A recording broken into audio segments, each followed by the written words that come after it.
Good evening, everyone, and welcome to the Board of Education regular meeting. It is January 29th, 2025. Are we in compliance with open meeting law notifications? Yes, we are. Call the roll. Wright. Here. Wyman. Here. Carlin. Here. DeWitt. Here. Herzog. Here. Hess. Here. Sullivan. Here. We have a quorum. And for the Pledge of Allegiance this evening, I'd like to invite Finn Miller from Carl Traeger Middle School, Eve Jeffers, and Sadie Belcom.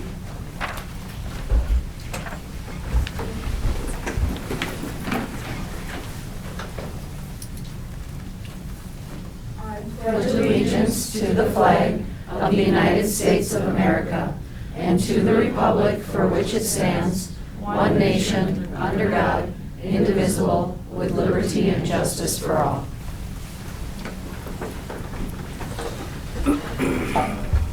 Thank you all for coming here this evening. Congratulations.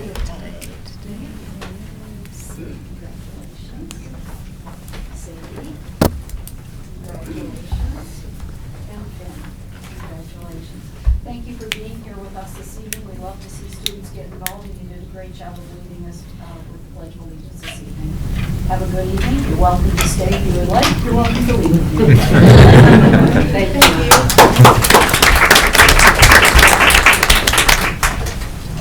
And now I'd like to invite their principal, Alex Pieser, to the table to give us some highlights of Carl Traeger Middle School. Hi, everyone. Thanks for having me. I'm really excited to be here to talk about one of my favorite places, Carl Traeger Middle School. And so I kind of just wanted to give some highlights through the context of our KPIs because I think that's pretty relevant. And so I'm just going to share some data points and then some highlights so you know the great things that are happening for us. So I just wanted to start with staff engagement as that's one of our KPIs. And one of the coolest data points this year is when looking at the most recent Gallup, we have 84% of our staff engaged at Carl Traeger. And I think that's really impressive because it's just a testament to that school because our teachers and our staff are the backbone of what makes our school a really great place to be. And they believe in their purpose. They live out students first. I know some of you have students in our building, but our teachers really are focused on that collaborative culture, responsive improvement, and making sure that every kid succeeds. So that's one of the best things about it. And so looking at our data a little bit further, one of our highest engagement points is our veteran staff, and I think that's just a really cool piece. In terms of reading achievement, this one I'm really excited about because our teachers have embraced Study Sync immensely, and it's reflected in our data, and they work so hard to follow it to fidelity, but also make it engaging to our students. So if you were to go into a literacy classroom, you would hear kids collaborating and discussing and thinking deeply about text. You would see small groups in action. You'd see tech integration where they're using Azobots to bring stories to life. And so they go above and beyond. When looking at our most recent Winter iReady data, 60% of our students are categorized as proficient or advanced in reading on that Winter iReady. 52% of our students have met typical growth, and 21% of our students have met their stretch growth, which is really amazing. And I think the other piece of that is everyone in that building, whether you're a band teacher, an art teacher, a math teacher, a science teacher, a social studies teacher, believes that literacy is their job too. And so our SLO is vocab use and trying to bolster that. And so you'll go into an art room and hear them talking about that vocabulary and context, and you see that reflected in our data. So we're reading in our classrooms there too. And so everyone pointing in the same direction is what really leads to that achievement, and I'm really excited to see those results already in the mid-year. 55% of our students at this point are proficient or advanced in math, and our teachers are working really hard to implement the new illustrative math curriculum. And so that's really amazing to see. And I like the emphasis on how it's inclusive for a lot of kids to get engaged in math. In terms of SEL, 96.2% of our students at the end of November could identify a trusted adult within the building, which is really amazing. Our teachers are building connections, our staff are building connections, and so they're working hard to get that other 4% too. 92% of our kids have not received a major referral, and I think that comes down to being really proactive. And so I think we tell our kids at the beginning of the year, like, we have high expectations for you academically and as humans. So we just reiterate that message a lot. We have lunch and learns where our community is coming in and talking about careers for our kids. Our FCS teachers are really great at finding community partnerships. And I think my favorite part about our building is that it's our students, it's our families, it's our community, it's our staff all working together to ensure that our kids succeed. So, Any questions for Alex? Thank you very much. Thanks. Really Yeah, appreciate Yeah, it. well done.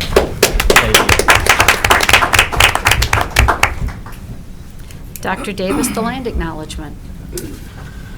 Yes, as we gather today, we would like to acknowledge that in Oshkosh, we're on the ancestral homelands of the Ho-Chunk Nation and the Menominee Indian Tribe of Wisconsin, who lived along the western shores of Lake Winnebago, Wisconsin's largest freshwater lake entirely within its border. We acknowledge these indigenous sovereign communities who have stewarded this land throughout generations and pay respect to their elders, past and present.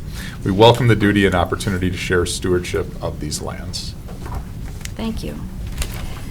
The next is the approval of the agenda. Does anyone want to see any changes to the agenda as presented? Okay, then we will go with it as written. Board President's Report. I have something that I would like to read, and I'm going to read it because I don't want to ramble and I want to be succinct in what I have prepared. I recently received feedback from a constituent regarding the last board meeting, specifically noting that I may have come across as aggressive when redirecting our focus back to a specific agenda item. I pride myself on leading meetings that are professional, focused, and non-political. It is of utmost importance to me that every participant feels heard and appreciated for their contributions. Leading a meeting involves balancing order and allowing everyone to share their views. In my effort to get us to refocus on the topic at hand, I may have inadvertently used a tone that was perceived as harsh or dismissive. It was never my intention to undermine or belittle anyone's input, and I apologize. Moving forward, I will be more mindful of my tone and strive to communicate in a manner that is both assertive and considerate. I promise to be aware of my, as my adult children would call it, my mom voice, and ensure that it does not come across as aggressive or unwelcoming. It is imperative that our meetings are conducted in a manner that reflects our shared values of professionalism, respect, and inclusivity. Thank you very much. And now, let's move to retirements. Oh, we have some sad retirements today to announce. First one is Tim Cole, who is here with us this evening. Technology integration coach, Oshkosh West High School, and he's been with the district since 1993.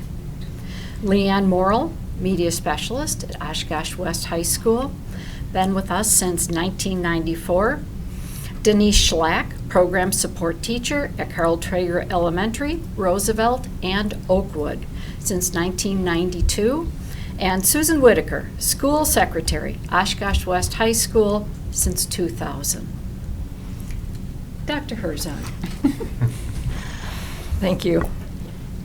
These four individuals are exemplary staff members whom I've known during the course of their respective careers in the district, and they are truly individuals who care about kids and want to make a positive difference in their lives every day.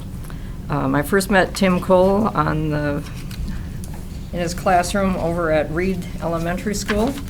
Many years ago, he was always very welcoming, and then he moved into a tech integrator coach role. And when I was volunteering at Emmeline Cook, he was a real magnet with the younger kids, especially this kindergarten class who needed some extra attention, and they just flocked to him. It was amazing. And he had cool stuff to share with them, like little robot things and so on. But Tim Tim is truly one who cares about the total child and has strived throughout his career to make sure that kids are supported and are successful in whatever endeavor he's involved in. Leanne Marill, I've known back in her days as a classroom teacher. Her smiling face and her willingness to do whatever it took to help kids be successful was also exemplary. I've seen her at St. Vincent de Paul on Saturdays buying things for her classroom or her media center to make sure that the media center is welcoming and that there are more than books in there for students to enjoy and to learn from. She was also a key this past fall in setting up the mock election in November. Denise Schlack has done an outstanding job as a program support teacher, most recently at Carl Traeger. And finally, Susie Whitaker was always a welcoming face at West High School. So I just want to wish all of these people a long, happy, and healthy retirement and remind each of them that we always have openings for people to come back and share their life experiences with us, whether it's as part of the contributing to the communities program at Oshkosh North or the Global Studies at West or serving as a substitute. So I just want to thank these people for their outstanding contributions to student learning and growth throughout their time in our district. Thank you. Thank you very much. Anyone else? I just want to speak to Mr. Cole. I don't know that I've ever actually directly interacted with you, but you've had a significant impact on my kid's life. And I actually, Barb reminded me of the first time that I witnessed you in eCook was when you had the task of helping kindergartners, perhaps this is the same story as Barb witnessed, learn their password and work through, these are not, and it takes a special kind of person to do that, do it with patience. But the other two memories that I have are you were at eCook when COVID started, and the teachers did a great job of trying very hard to figure out how to still engage with students when we were suddenly not there and not in person. And they did like these staff Spirit Week pictures, and the pictures that Mr. Cole managed to get in the collages, I mean, I had not seen him really before, and they always included a deer head somehow in some way, and they were, they were just hilarious, and I was like, this was a great way to increase just everyone's spirits.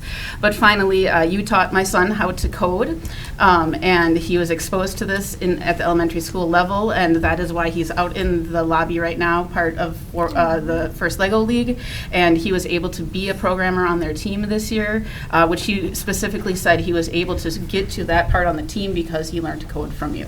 So I appreciate that and know that those kind of influences from all of these people in this district who are retiring really do matter to these kids. So thank you. Thank you. Yes. I want to thank everyone for their time and service, and I'll piggyback on to Mr. Cole.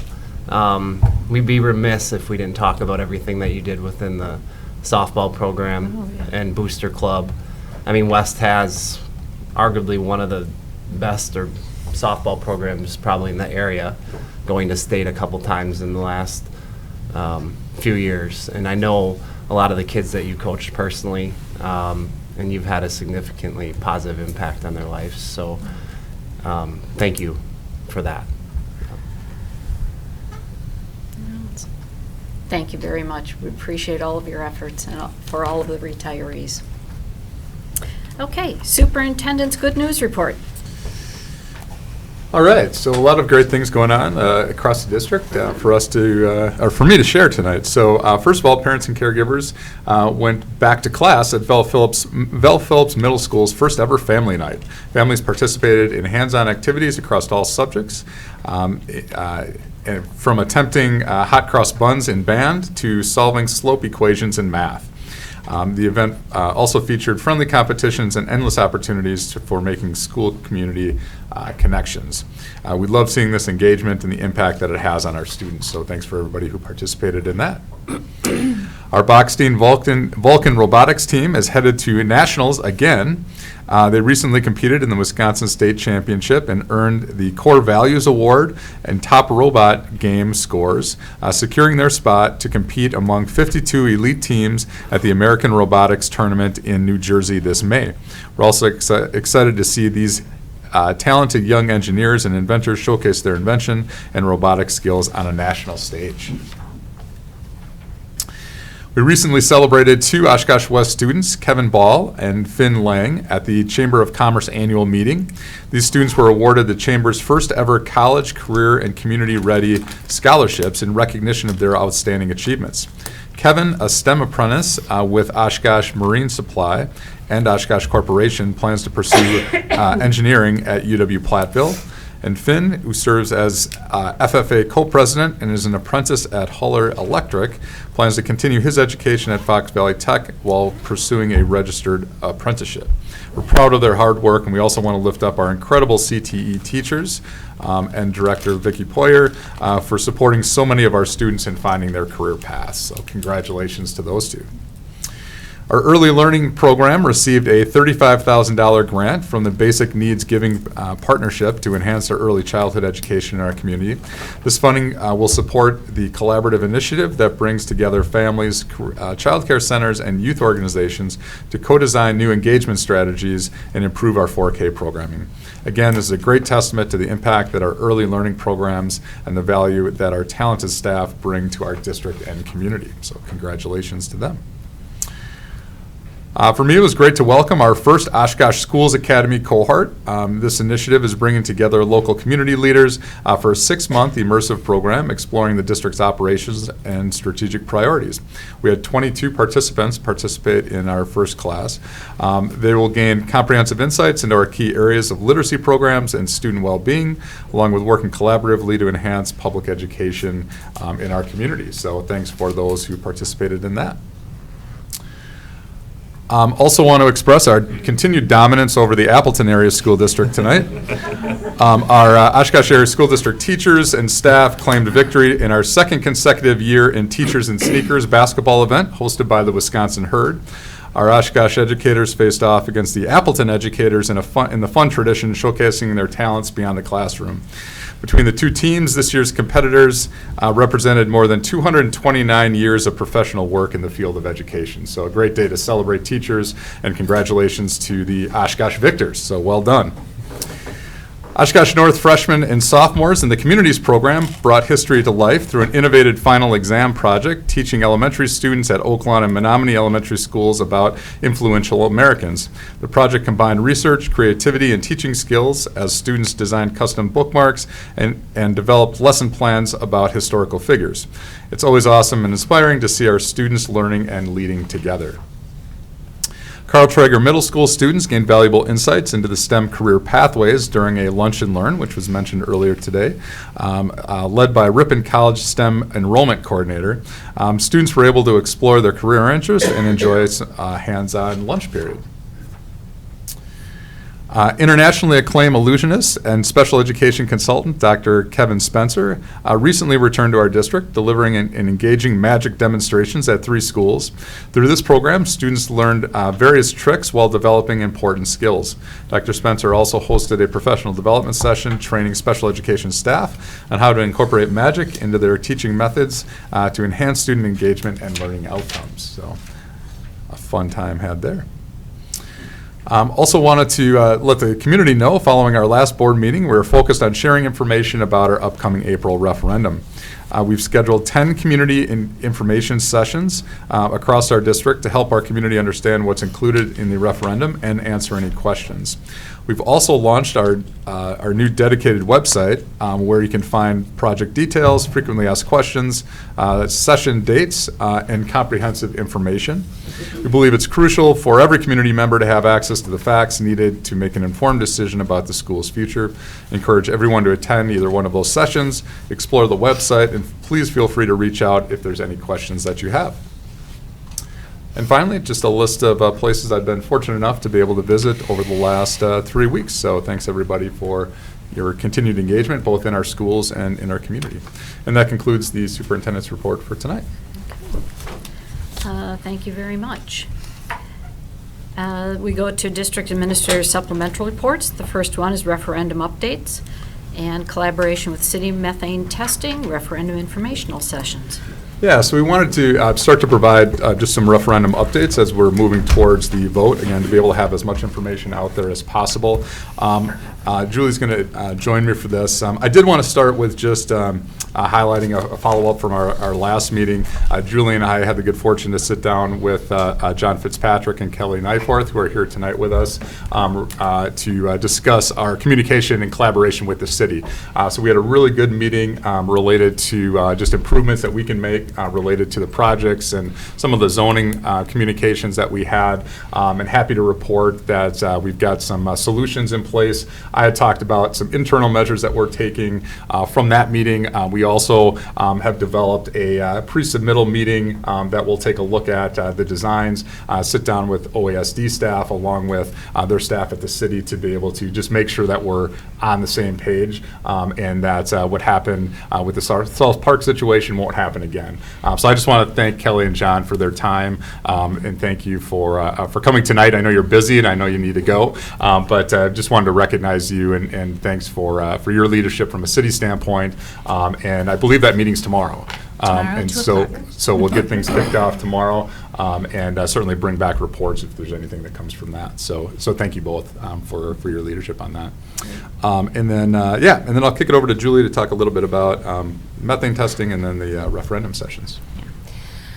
So one question that has come up is about did we know about methane, and have we been thinking about methane, et cetera. So the first thing is that when we were looking at the Shapiro site, we did our due diligence and there was no known documentation of methane on the Shapiro site. So we found that. Then out of an abundance of caution and from community members and the whole hot topic of methane, we are going to be doing specific testing on the Shapiro site to really gauge what the piece is. And if methane is found, we have contingency costs built in to cover the costs of mitigation within our project scope. So we've taken a look and we have plans and contingency plans. And those tests should be back, I think they're about a month to be able to complete Correct. and get back. So we'll End make of sure February, that, yes. so we'll make sure we get that back to the board and the community as soon as we get those results to be able to move forward. Correct. So. All right, and then informational sessions. So Julie, and a special shout out to Katie Neiman for working with our partners with Bray Architects on setting up our community information sessions that'll be coming up. Again, those are posted on our website. We also have a mailer that'll be going out to all households in the next couple of weeks, identifying where those sites are as we're moving forward. So we'll have 6 informational sessions that'll be similar to our feedback sessions that we had in the fall. But there'll be informational sessions where people can, they'll get a formal presentation and then be able to have some question and answer afterwards. And then we'll also have 4 sessions, which will be different than what we did in the fall, which will be just really question and answer sessions at some of the local coffee shops to be able to just not a formal presentation, but a little bit more informal, just to ask some questions. And so I'll be available at all of those, along with some of our staff to be able to answer that. So a lot of opportunities. Again, want to make sure that information is out there as we're moving forward. So please check the website and look for in the mail coming up shortly. So, and that concludes the referendum updates for tonight. Thank you very much. And next, we have a verbal report from Mrs. Conrad Peters from the January 8th board listening session. Yes, thank you. There were 7 community members that spoke and interacted during the listening session. Comments and concerns raised included the following. There was a question on teacher training programs that address economic class differences and what we do with that. There was a concern raised about the lack of accountability and transparency from the district, particularly regarding the airport zoning issue and the purchase of houses on South Park Avenue and Georgia Street. Concerns about class size and the need to listen to teachers and support staff. This individual suggested to gather anecdotal data on class size effectiveness from staff who are working in classrooms on a daily basis. There were questions about the impact of the potential referendum at that time on tax bills and how it will be paid for.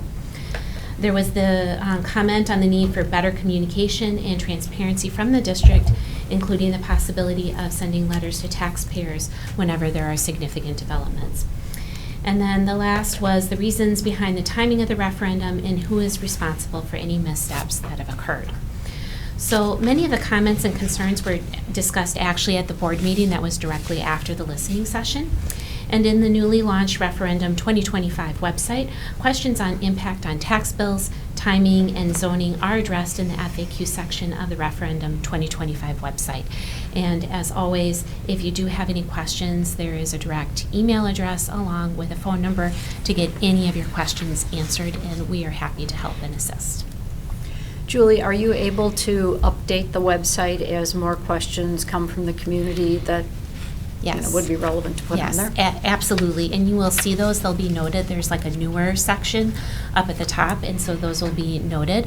But questions that have come up either through email or very recently through any of our listening sessions and other public comments, they are all in our FAQs.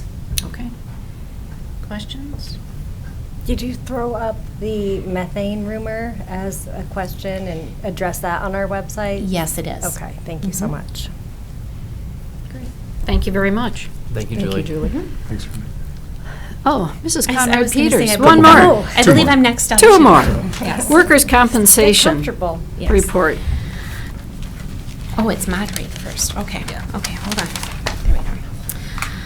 All right, so this is the quarterly report on the KPI that has with the mod rate. Our mod rate is still currently at a 3-star standing that has been consistent over the past several reports. We just want to say that student and staff safety is essential, and remember that our mod rate is a numerical form that notes how the district is doing with on-site work injuries. The key here is staff awareness and training is key to preventing workplace injuries, and also a culture of reporting those so that we can document. As you start to see in the document, there'll be talk about in here of claims and incidents. Every single time a worker or one of our employees, one of our staff is injured, we encourage them to report. They're required to report, and each of those may not result in a claim, but gives us information as far as what we can do better to support them, the safety of them, and the safety of our students. Mod rates usually don't come out until the April or May timeframe, but as we are looking out and projecting, we are projecting our mod rate to be at 1.03, like I said, which still keeps us in the 3-star range. As you start to look at quarter 2, the district has a total of 100 workers' compensation claims or incidents, and remember, not all of those are claims, but those have been the report, like actual reports for this first and second quarter. And so for this same time last year, we were at 64. If you look at the claims or costs paid to date, we were at approximately $58,000 as compared to $268,000 this time last year. During the second quarter, which means during this time frame, 34 of the 54 incidents were staff injuries by students. And then I do report out on the different employee groups. The paraprofessional employee group reported 21 of the incidents out of the 34. These are recorded accidents and claims, and the number is up from 13 at this time last year. And the teacher administrator group reported 13 out of the 34 incidents. So it's always asked, what are we doing? And so it is constantly, it is training, retraining, supports, and looking for ways to keep everybody safe. So we are continuing our consultation and third-party training with ANSI and Associates to help us in consultation of reducing and preventing injuries. We continue to work with the schools that have been identified with the highest numbers, following up and monitoring. We did a universal training on preventing big behaviors that may result in injury during December and January, and a lot of that was grounded in conscious discipline, because that is really the way like our adults interact with our students. Our paraprofessionals are continuing a staff development series from CESA 7, which includes strategies on engagement, behavior management, and effectively supporting students in the classroom. And please keep in mind that every single incident is reviewed. We follow the procedures with that, and we make sure that each of our staff members are cared for in each of those circumstances. Questions? Mhm. Dr. Herzog? Thank you.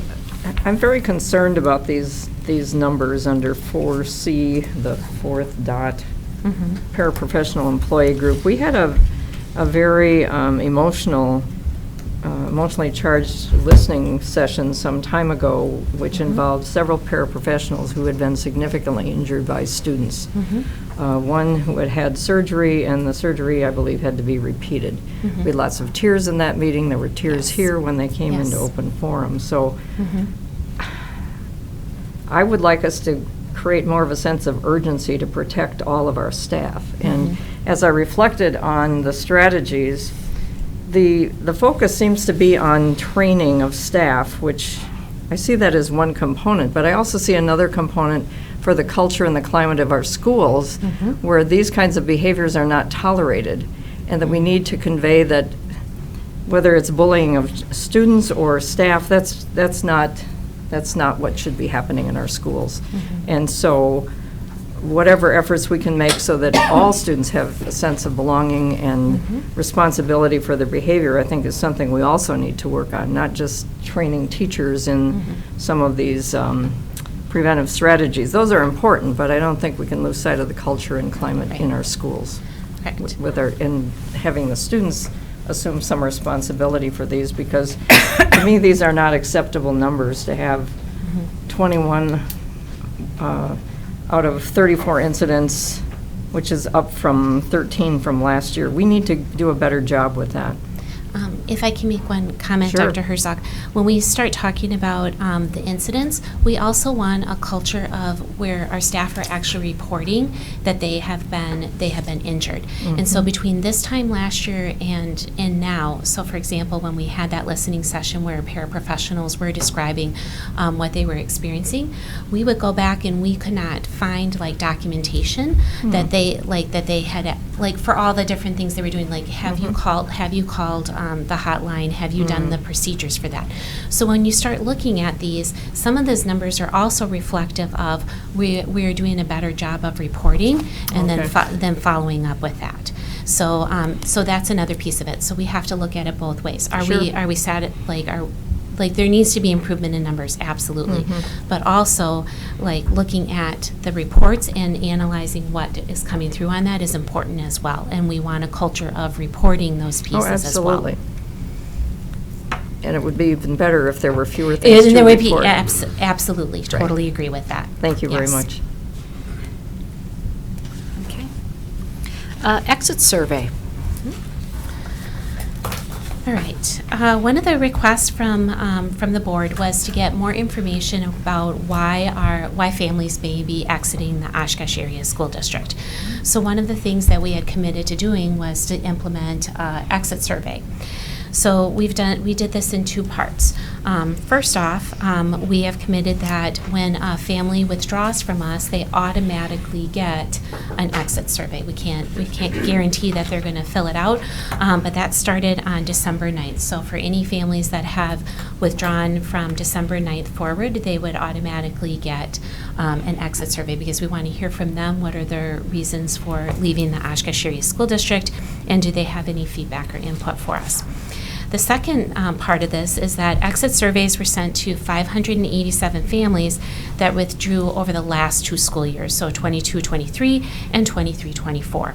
And so that same exit survey that we are giving that's auto going out to all families actually went out to the 587 families on December 2nd. So at the time that I did this report, that we pulled this report on January 7th. 23 families answered back the survey. Okay, so that is a 4% response rate. We're still, anything that comes in, we're still looking at that. And so as you look through there, you can see in your report you had graphs as well as individual themes that came out from the open response questions. But some of the things that I want to highlight is that 17 of the 23 responses were the primary reason given was relocation. There were several mentions, and there were 5 of them that came up about safety and school quality. 3 specifically were on safety in schools, and 2 had a combination of school safety and quality when we were looking at that. Other significant reasons included dissatisfaction with the school food program.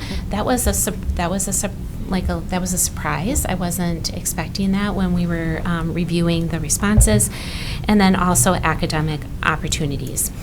And so, as you can see in here, there were many different reasons. One area that I want to draw your attention to on here was suggestions for improvement. So several respondents mentioned bullying and how it was actually handled, and so we are addressing some of that in our equity plan as far as complaints and concerns. Once again, improving food quality, responsiveness to issues, making sure that all of us, no matter where we are within the school district, that we are responding to our families, our students, when something comes up. Academics and grading came up in a few areas. Curriculum and values, along with student behavior. Some of that was about students skipping class and where were consequences with that. And then there was also a comparison to other districts and about our quality of our curriculum compared to other districts. There was positive feedback also in the survey, and some respondents reported positive experience with the district's academics and had no issues with school staff. So it really did range from those pieces. But please keep in mind that we did have a small sample size and a small return rate with this, but we did 23 responses. It was hard for me to make any real assumptions or determinations off of a 4% return rate. Yeah. You know, I mean, I was reading through the report, and like 2 people would have said this was the reason, or 1 person. You know what I mean? Because you only had a 4% respond rate to that exit survey, it really makes it hard for, you know, me to come to any conclusions as to why, what specific reason people are leaving. However, I wasn't surprised that the number 1 reason, I guess, was people moving to another school district by far, because that's typical, you know, because people move a lot nowadays. And then moving out of state was second, you know, so I think we always need to look for places to improve and use data to help us do that. However, it's hard to draw any conclusions when you get 4% of surveys back. So my suggestion would be, if we're going to do this again, we'd need to figure out a way to get more data. Get more response rate. You know what I mean? Yeah. So we could actually use it to make some real concrete-based conclusions. Right. That'd be my take. But I'm glad we're Okay. doing it. Yeah. We can build on it. Thank you. If it's the board's wish, we can report back on any response rates from the withdrawals, from the ones from this school year, sometime in the summer months. So if That'd be you- good. Are there any thoughts on how we could increase that response rate? One thing I was You know. thinking about is sending out another piece saying, you know, please, we would like, if you haven't already replied, to do that one more time. And the other thing is also sending out the surveys are only as good as the information that was left with us at the time that they did that. Oh. So another way, if we can do this, would be also to have like actual like a phone call survey where you're actually like talking to the individual rather than filling out a survey. Good options. Was there a different response rate for like the auto-generated immediately after versus the ones that you kind of had to retroactively? Because I would hope that maybe that means if we do it more timely in the future, Yeah, it might correct. help. And so I don't have that information in front of me, but at the time I wrote this report, I don't believe we had any responses to our auto-generated survey yet. Oh, interesting. Okay, never mind. Yeah. Forget that. Thank you very much. Appreciate your reports this evening. Thank you, Julie. Mr. Schmidt, cybersecurity quarterly update.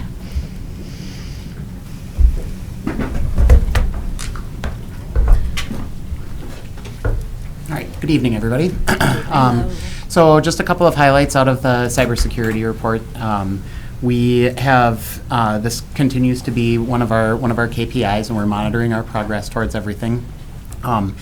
We're currently at a 3-star rating as opposed to the 5-star rating that we started at the beginning of the year, and that has to do with our training numbers. So the number of people that are completing our training has gone down. We switched to a different strategy where we're giving smaller monthly trainings. And ironically, the reason that people are not completing those trainings is because they're marking those messages as spam.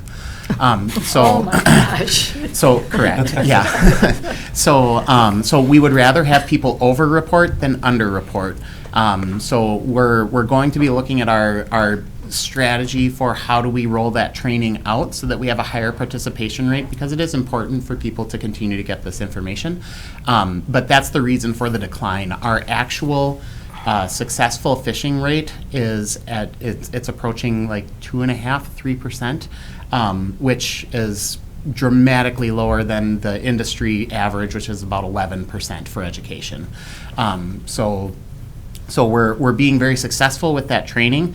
It's just a matter of now getting people to complete those things, and we're changing our approach with that. Other than that, we had some training exercise that we went through with our administrative staff this afternoon, along with our tech services staff. We did a tabletop exercise, kind of talked through the different things that we would do in the event that something were to happen. So it's good for us to practice and talk through those things and see how we can best respond when something happens. And then lastly, we will have we're in the process of receiving a third-party evaluation of our cybersecurity systems, our different policies and procedures that we have in place, our disaster recovery plan, all those aspects of it. And we're waiting for that report to come back. Because of the sensitivity of all of the information that's in there, that won't be something that we would cover in a public meeting, but we'll definitely be looking at some of those recommendations when they come back and see what we can do to improve the way that we go about business. So, any questions? I just have one. What is NIST? NIST is the National Institute, oh gosh, and now I'm doing this on TV. National Institute for, shoot. It's it's the security standards. Thank you. Basically, All right. yeah. So it's a national organization that sets up, and they work with federal governments and those kinds of things to set standards for what a secure environment should be. So maybe an institute for safety and technology. Standards and technology. Standards and technology. Standards Thank you. and technology. Thank you. Yes. Thank you very much for your report. Thanks a lot. Thank you. Susan. Mr. Nehan's audit.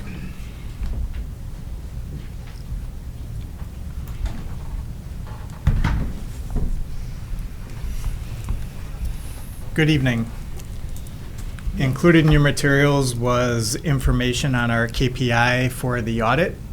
We just had our audit presentation from last fiscal year at the Facilities and Finance Committee last meeting. We continue to score this as a 5-star rating for our KPIs. I do want to call out the business office staff. It takes a lot of work and a lot of time to prepare for the audit and to complete that, especially our controller and assistant controller, Kelly Handy and Deborah Chapin, who do the bulk of the work for this, and they do a wonderful job. Some celebrations we have from the audit. The auditor had highlighted a couple of things that I'd like to make sure we share with the full board. The use of the board for defeasance was highlighted as a celebration for the benefit of taxpayers and trying to maintain a steady levy. Another one that they had asked as a improvement from the prior year that we made progress for and that they called out was also beginning to make progress on going cashless and trying to have an environment where we were intentionally trying to minimize cash transactions. That's an area of high propensity for fraud if you're going to have it. So trying to do what we could to start that process. So strategies we're working on to try to maintain or keep where we're going within the audit world is trying to increase our use of the Infinite Campus. Has a module called the School Store, which acts like a credit card operation for the school district, so we are expanding that, and I'm really happy to say that both of our high schools have really started to transition into that, and we're doing musicals, ticketing, we're doing more ticketing, more dances through the school store, and more in a cashless environment. That's where we want to keep going. The other strategy we're going to do is we need to make better progress on filing federal and state grants claims in a more regular basis. So right now, we have, the way the grants are set up for a large district, it's more difficult to get claims prior to January. So we're in a concerted effort to make sure that as we move forward for next year, our next audit, we'll be filing at least one claim in the first semester, and then doing the remaining claims at the typical times of year in the second semester. So that's our progress that we are looking to improve for the next audit year. Are there any questions on the audit? Just thank you to you and your staff for your hard work on this and the good results. Yes. Thank you very Thank you. much. Thank you. Thanks, Drew. Martin Luther King Celebration Reflection. Mr. Miller.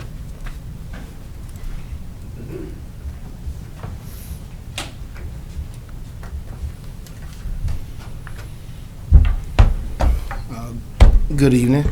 Good evening. I just want to first take time out to acknowledge the community members, the board members, our educators, and our administrators who had an opportunity to come to our first annual Martin Luther King Day celebration.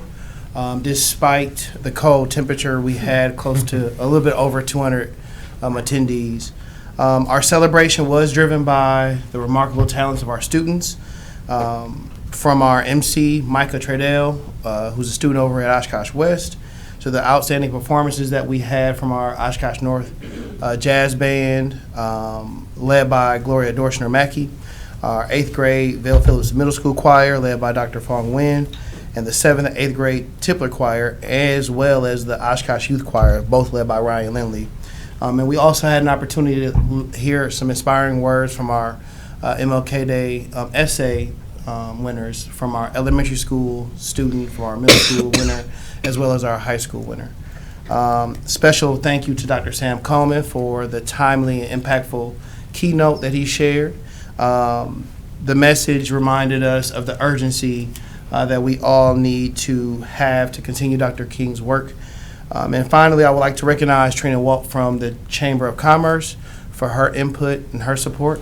And special thank you to Tanya Schmidt and Teresa Duran for their work behind the scenes. So. I just want to say I know it was successful and it went really well. Unfortunately, I couldn't make it because it was my birthday as well. But Happy birthday, belated birthday. Wow. But I had I've been at a bunch of school events lately, and I've had people coming up to me, and they've been telling me how much they appreciated the event and what you guys put together. Like, and when people are going out of their way to come and tell you how appreciative that they were of it, that to me means that it was had to have been a really good event. So thank you. I think another thing that you did really well was send out a survey afterwards to those that attended to see what resonated with people. And that's a great way to get the information to propel it to next year. So thank you for that. Well, thank you. I was able to attend, and it was a magnificent event, a very impactful event. I told you my only feedback of you should have had Kleenex, because there were lots of happy tears, there were a lot of impactful sad tears shed there, and it was incredible to hear all the different voices of the students and people from around the community represented there. Thank you. Thank you very much Thank for you. your Thank you. coordination Well done. efforts. No problem. Okay, we're at committee reports. Education Committee, Dr. Herzog. Thank you, Mrs. Wyman. The Education Committee met on Thursday, January 2nd at 7:30 a.m. We had several topics on the agenda. One was strategies to support academic growth and increased engagement for students in target groups. Dr. Coleman presented a plan to address underperforming students among various groups. The plan has 4 key strategies: intensive literacy instruction, proactive classroom management, social and emotional learning, promoting high expectations, and cultural competence. The plan will be shared with the community after staff training and incorporated into professional development. There was also a review of the 2024 summer school and a preview of the 2025 summer school. Jan Wagner and Andrea Fisher reported increased enrollment in K-8 and high school summer school programs for 2024. Successful math and literacy programs at the Boys and Girls Club will continue. Expansion plans for 2025 include a new site at Menominee Elementary School, continued partnership with the Boys and Girls Club, camp intervention being held at 2 locations, and music camps being relocated to North High School. Adjustments to the second session schedule were made due to EAA overlap concerns. And so that resulted in a recommendation to extend class times and a virtual day for driver's education in order to meet the state requirements on hours. The summer school proposal will be presented to the full board on January 8th, 2025. We also discussed educator and instructional leadership evaluation. Dr. Coleman introduced the 2022 Danielson Framework for Teaching as the foundation for educator evaluations.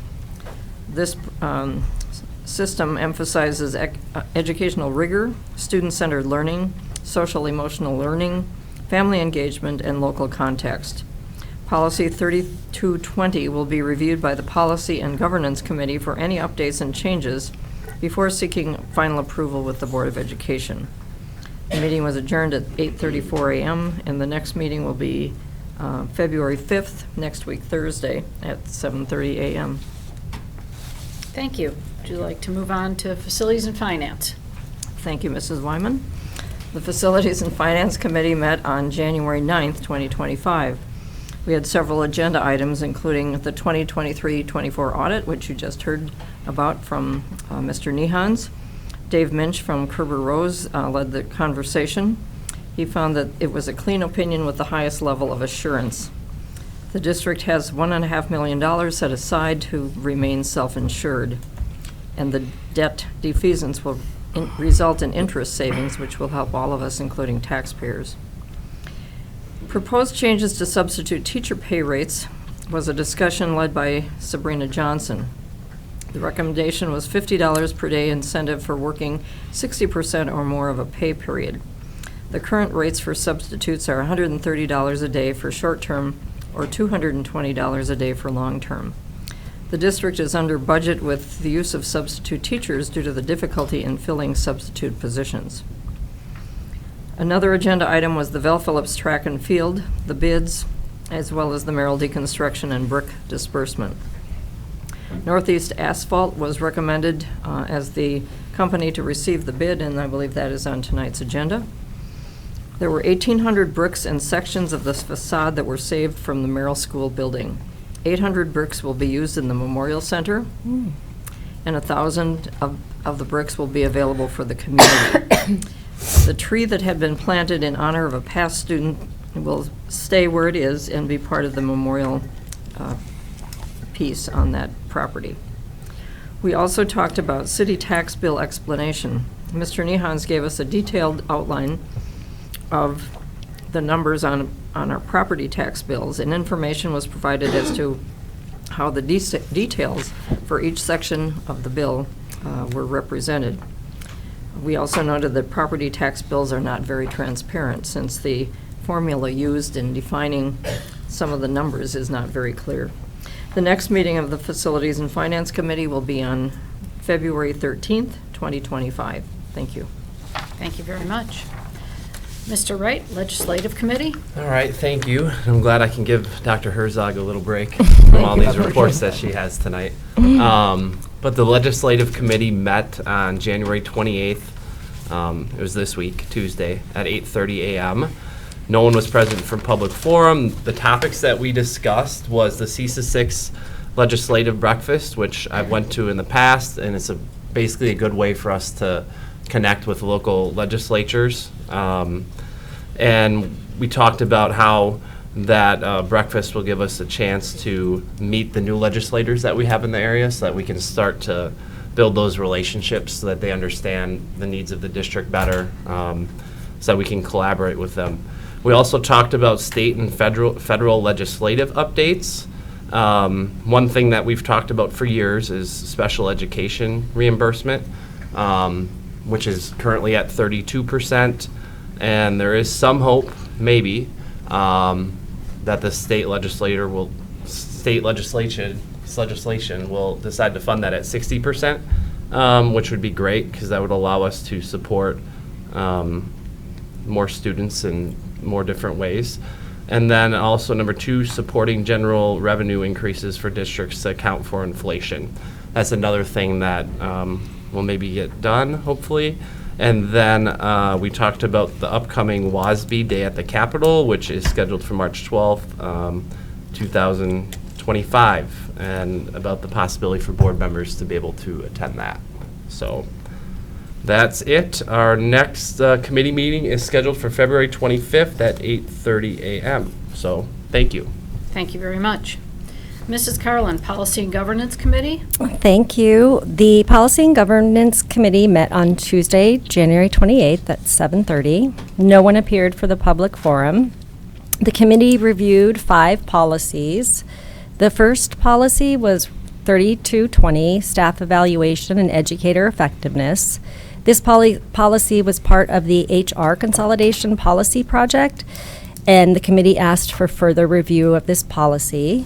It has been to the Education Committee in early January and returned to our committee for final review. We had a few minor changes, and the committee recommended that the policy move forward for approval and requested that the model being used by the board is approved as well. The next 2 policies that we discussed, we will be voting on tonight in the individual considered resolutions. They are 2264, non-discrimination on the basis of sex, and 2266, non-discrimination on the basis of sex in education programs and activities. We are deleting both of these policies in order to be compliant with the federal government. One change that we had is that the committee recommended in 2266 adding the Kentucky ruling to the legal references in that portion of the policy. We then discussed public comment at board meetings. The policy had returned to the committee, and after a lot of discussion, the policy will again return to the committee at the February 25th, 25 meeting. The committee went over this policy, and we had some slight changes regarding wording, and we would also like to add the statements from and put on the board agenda. A total of 45 minutes during the meeting will be allocated for non-agenda and agenda-related public forums. Each speaker will be allowed up to 3 minutes to speak. We also had some discussion on signage and to remove signage during our meetings. Yeah, and so regarding to signage, if the president believes that there's a hot topic, the presiding officer has the authority to change how the time is split in public forums. So we also discussed that. We had 3 policies that had clerical updates. 0100 regarding definitions, 0152 regarding clarity, and 2221 special observance days. So those were just minor changes to those. The committee ran short of time, so the remaining 6 policies will return to the Policy and Governance Committee for review on February 25th, 2025, which is our next meeting. Thank you. Thank you very much. And Mrs. Carlin, you have a delegate assembly report from our school board convention. Thank you so much. So I brought with me the 2024 WASB Resolutions Handbook if anybody wants to take a look at it. So every year the state convention, the WASB Delegate Assembly, has a representative from each school district to go over a set of resolutions that we believe affect school districts. This year we had, I can't remember, 12? There were 12, right? And all of them passed except for 2. The two that failed, was submitted by Kettle Moraine, and it was pertaining to separating state fund. The resolution was decoupling public and private school funding, and the goal was to support separating state funding for voucher schools and independent charter schools from the school aid formula. So this one failed, and I actually came to the meeting early to figure out why it failed, and I've been asking. I didn't really understand why people were objecting to it.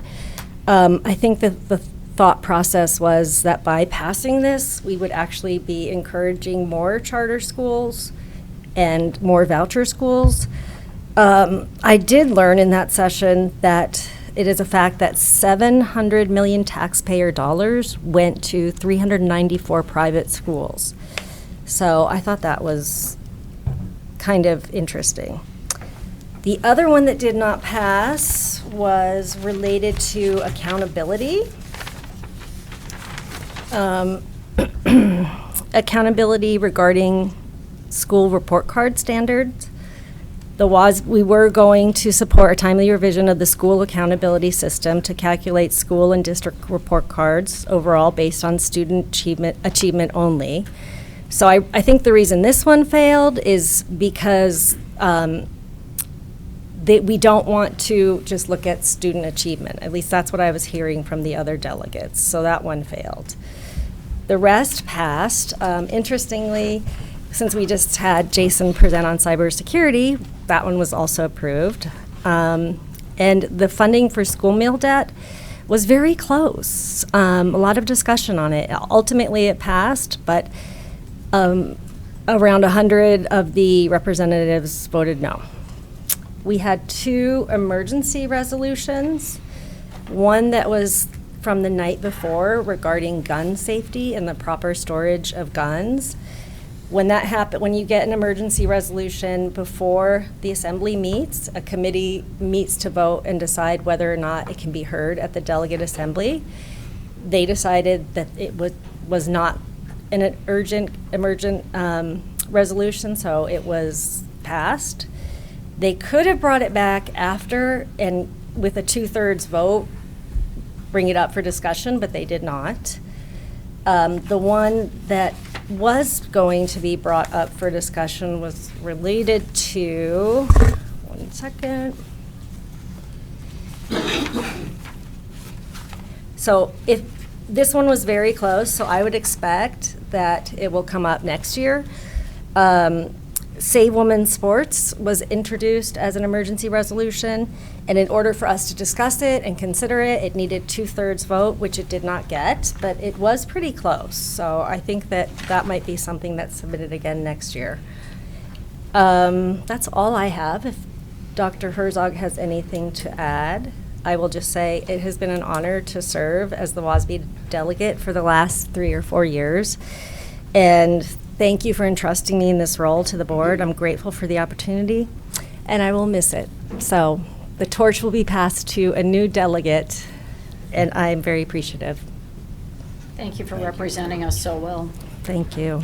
As a member of the WASB board, I was able to vote on these same resolutions, and the one on gun safety was obviously very timely. However, it was felt at the Policy and Resolutions group that that should have been submitted earlier, and I'm sure it will come back next year for review. But the delegates were very concerned about safety in our schools, and especially as it relates to some of the incidents regarding weapons, specifically guns, so I suspect that one will return. Thank you very much. We're now entering public forum. This evening we have 3 people to speak for non-agenda related public forum. A total of 45 minutes to be allotted for agenda and non-agenda related public forum. Each public comments must be limited to those who reside in Oshkosh Area School District or have children attending the district. For safety purposes, please provide public comment. You just need to state the city you reside in and not your specific address. The first person we have this evening is Carmen Scott. Being brief, how do I do that? 3 minutes. So I wrote it down. First of all, I wanted to share that Tim Hess and Beth Wyman reached out to me. Do my name, the Oshkosh. Thank you. Okay. Carmen Scott, Oshkosh. They reached out to me asking for an in-person conversation based on their having read a number of my social media posts regarding the referendum. I was encouraged by the fact that they reached out to me. My discussion with Mr. Hess was as expected because at the board meeting, he presented his concerns in such a way that there really was nothing for me to question. I met with Beth Wyman and Assistant Administrator Julie Conrad about a week after the board meeting. It was a good conversation, and I felt heard by them as they listened to my concerns and those of others who asked me to speak on their behalf. We talked about the 5 houses purchased and torn down around South Park, the embarrassment of the board not being aware of the new zoning in a timely manner, the highly inappropriate scapegoating in such a public forum of a city employee because of the zoning issue, and the lack of a sincere apology about the wasted $1.2 million due to the gigantic zoning mess.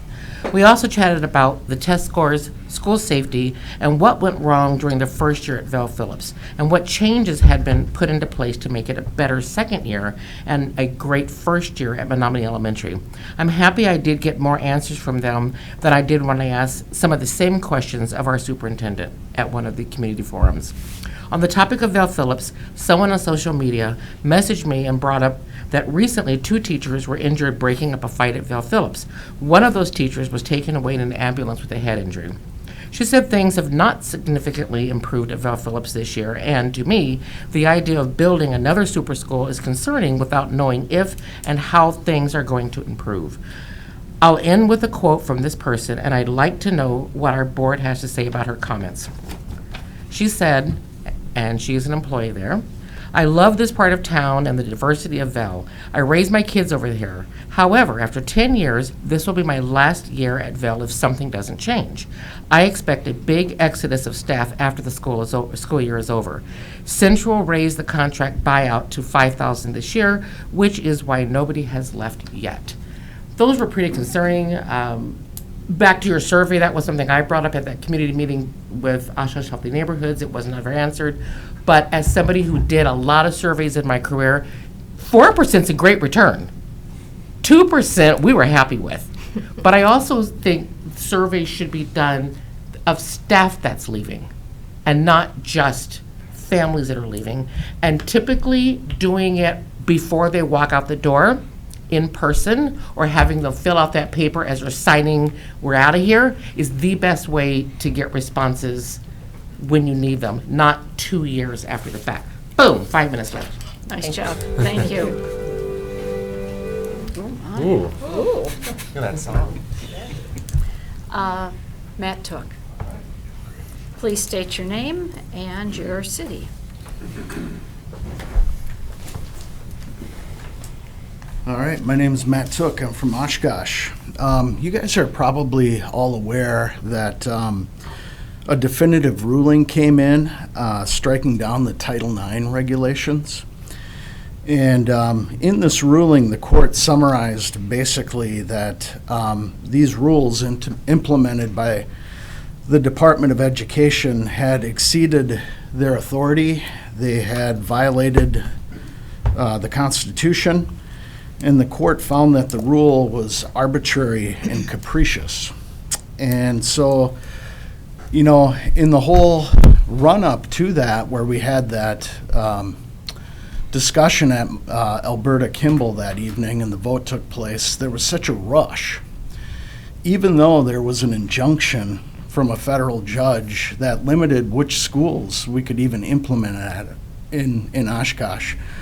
So we had to take this piecemeal approach to something that was already in the court system, and now we're stuck with a rule that was struck down.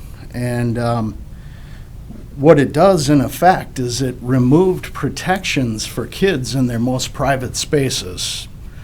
So children that are in locker rooms, bathrooms, and showers now have the possibility of having people of the opposite sex in those places, which was the big change that you all voted on. And so, in light of this, and I know there was discussion if this gets struck down, that we would have to review going back to the old rule. In my opinion, if you look at the old rule, it's actually a very reasonable, middle-of-the-road rule that provides protections for both individuals, and it functioned very well. And I think any reasonable person that reads it can see that it functions that way. And so I come here today to request that you review that policy that you implemented and protect our kids in their most private, intimate spaces, undressing, showering, and using the bathroom. This shouldn't be hard. And I wanted to mention too quickly about the books. Having sexually explicit material in children's books showing sex acts, it's not called banning books, it's about having basic standards. We have standards in every area of our lives. How is having sexually explicit material in kids' book reaching the standard that we want? Thank you very much for your comments. Thank you. And is it Michael Beath?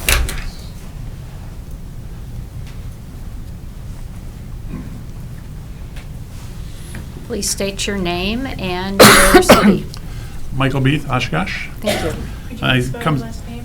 Beeth. Thank you. I come tonight to speak in support of the referendum. I was really pleased that the board did agree to put that referendum out to the community, and I think the community now has to weigh in on this. I was also pleased to see the information on the website that Dr. Davis mentioned earlier today, listing all the meetings and the question and answer sessions, and I hope to attend some of those.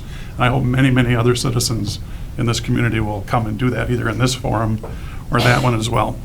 But there are 3 points I would like to make just from my point of view. I have 2 children who attended and graduated from the Oshkosh Area School District. They received an education that allowed them to earn college credits before they graduated. One earned almost 30, one earned 40. One of them was able to graduate a year early from college. We estimate that in our family that saved us approximately $50,000 in tuition, room and board, and other expenses that we didn't have to pay, fees and so on that are associated with college life. So that's the one point. I think you have a staff here that can and will produce that kind of benefit to the families that are here in Oshkosh, and I appreciate what they did for our family. The second point I want to make is that things do get outdated and need to be replaced, and health and safety, of course, is one of the primary goals of this referendum, and I certainly support that. But it would be nice to have the kind of facility that the quality faculty you have can continue to do those kinds of things and have those kinds of successes. Those successes are not unique to my family. I know that many other families that have had students who have earned college credits and who have graduated from college early as well. We're not unique in that way. And the last point that I would share is has to do with my tax bill, which every citizen is concerned about. I looked at the increase in my taxes for this year. It was $88. I looked on the WISE database and saw that the enrollment for the district last year was 9,113 students. When I divide those two numbers, it comes out to .00965 cents per student in the district. That's less than a penny for every student in the district, and I would hope that people in this community can get behind supporting a referendum that is at that level. So thank you very much for your time. Thank you for your time. Thank you very much. Thank you. And we'll move to our workshop for this evening with Dr. Davis. All right, I'll grab the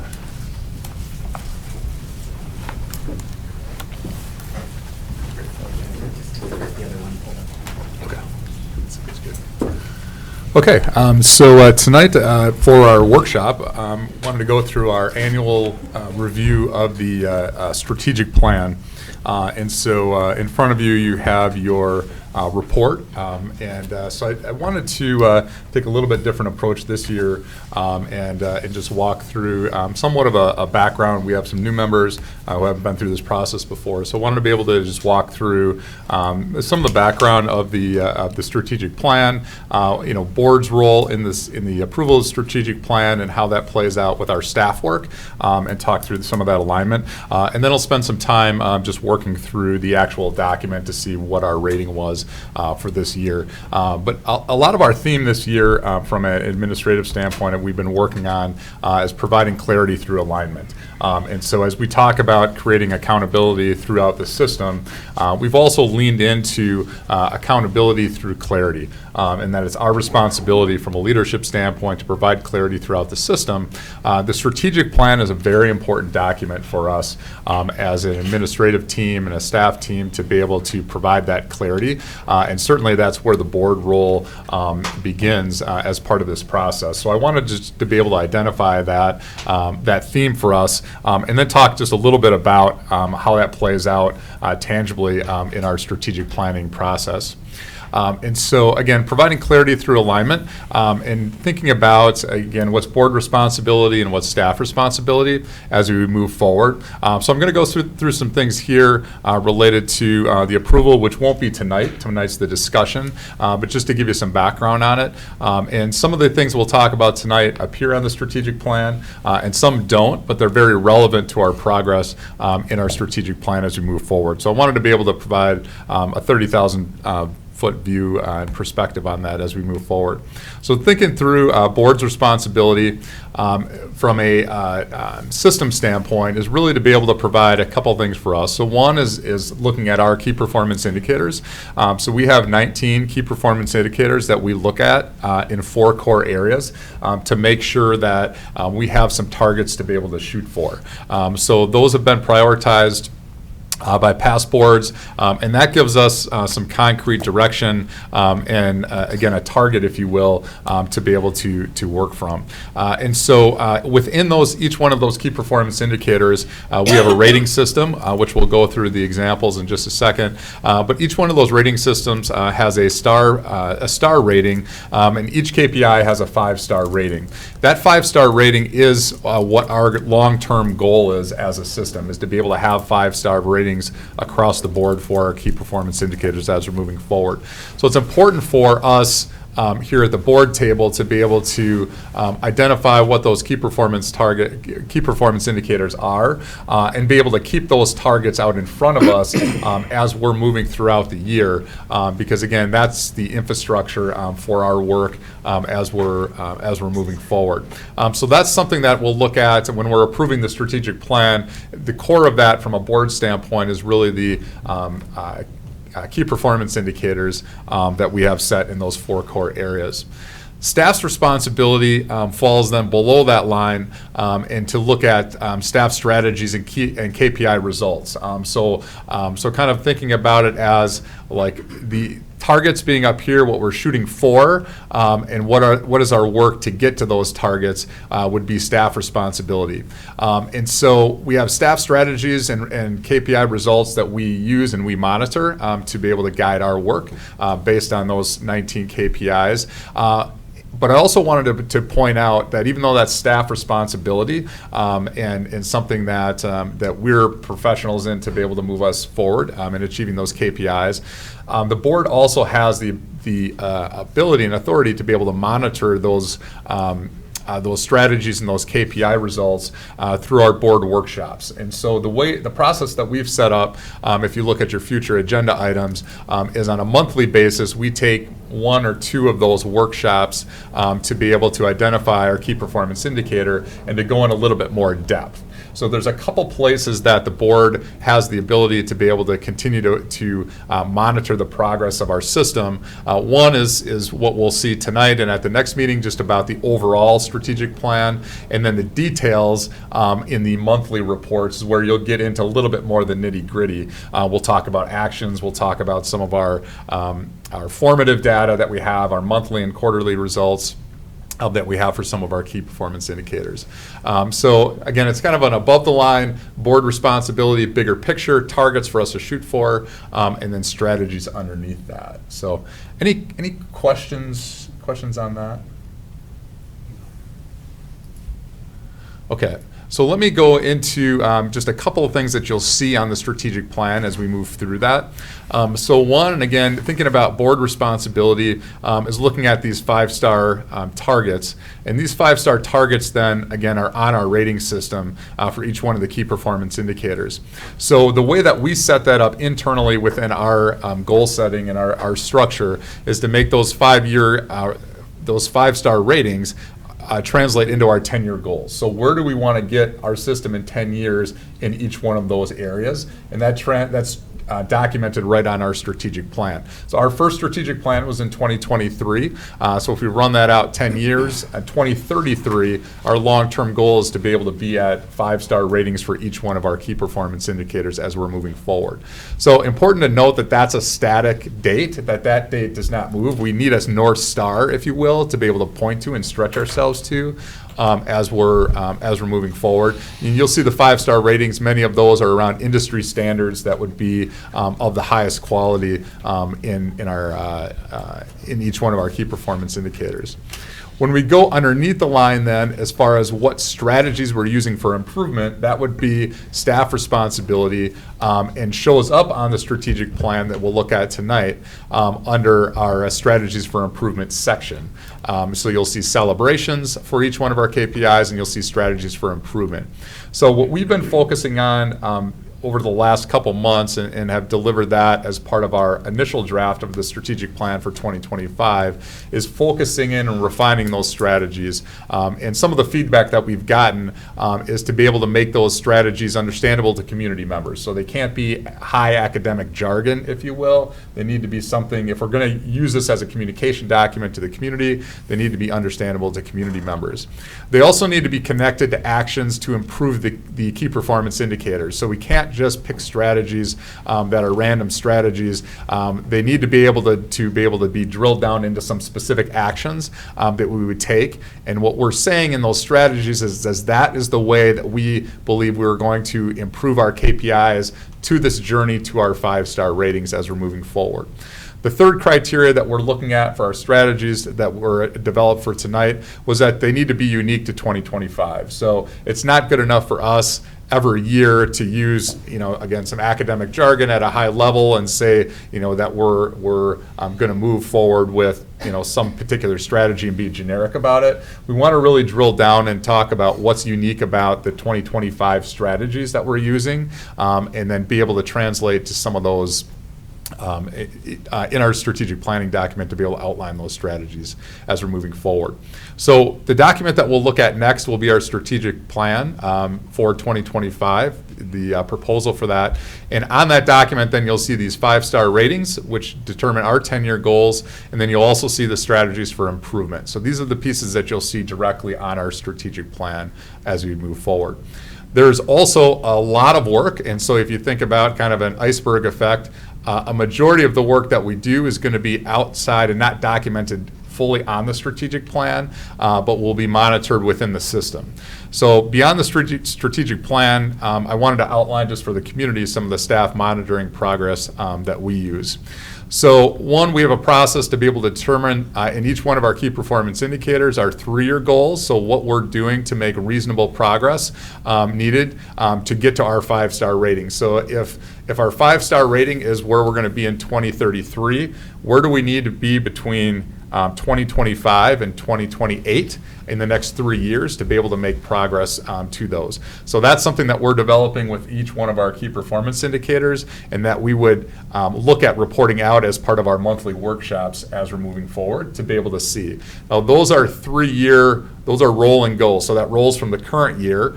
And eventually that'll intersect with 2023 because we'll be close enough to that. And again, at that point, then we'll start recalibrating for our next round of large strategic plan turnover and what that next 10-year goal will be.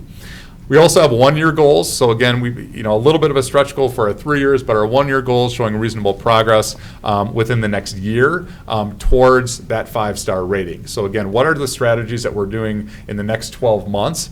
Those will be the strategies that we're really focused on and outlined in this strategic plan, that you'd have here. So we'll have some of those goals set. Those are goals that we can also articulate as part of our monthly workshops as we're moving forward. Inside of those 12-month goals then, so the one-year goals, we also have 90-day action plans that all of our executive team members are working on with our principals to be able to have quick, responsive action plans as we're moving forward, which include best practices, to be conducted in each one of our key performance indicators, along with some measurement of whether or not we're making progress or not. This is a really important point for us and an evolution that we've made over the last 3 years to become a much more responsive district. And that's something that I'm really insistent on as we push down that we have our 90-day action plans and that we can move off of things that we're not seeing progress on and keep and go deeper on things that we are seeing progress on, but having documentation that we actually know what we're doing. So again, the ability for the board to monitor that progress would occur in the workshop when that particular KPI comes up. That'll be the ability for the administrator in charge of that KPI to be able to outline what have been the 90-day plans that have been done up to that point in the year. Because some of the monthly workshops happen early in the year, we can give some projections, and some happen late, and we can give some reflections. But the 90-day action plans have been really important for us. We also, in a lot of our KPIs, have quarterly and monthly assessments that we're able to, again, track the progress of some of these action plans. And then at the executive team level, we have weekly scorecard indicators. And those weekly scorecard indicators are an opportunity for us to be able to see at a district level, how are we doing on some of the most important things that we're looking at related to some of our education, like our classroom walkthroughs, as we're looking at standards for rigor and engagement in our teaching practices. And so there's a variety of different scorecard indicators that we use. So this entire system is built for us to be as responsive as possible and to drive progress towards improving our KPIs to the point where we can achieve our 5-star ratings in 2033. And so that alignment for us is new and is really important for us to be able to just continue to drive down, again, to get accountability from the superintendent on down to the system. We need to be able to align with those key performance indicators and those 5-star targets. So providing that clarity through alignment is really critical for us as we're moving forward. So I just wanted to be able to share that with the board and with the community to be able to talk about how we're actually putting in operations what we would be passing, and that the strategic plan is not just a symbolic document that we'll talk about this week and next week and then shelf. It's something that we'll come back to on a monthly basis at the board table in our workshops and be using on a regular basis within our teams with a majority of the work that you'll never see, but we'll be able to report out and monitor. So let me pause there before I go into the actual document. So any questions on that? Sounds good. Okay, so Jason, if we can get to the strategic plan document. Right there, okay. All right, let's see if I can, yeah. Great, okay, that's good.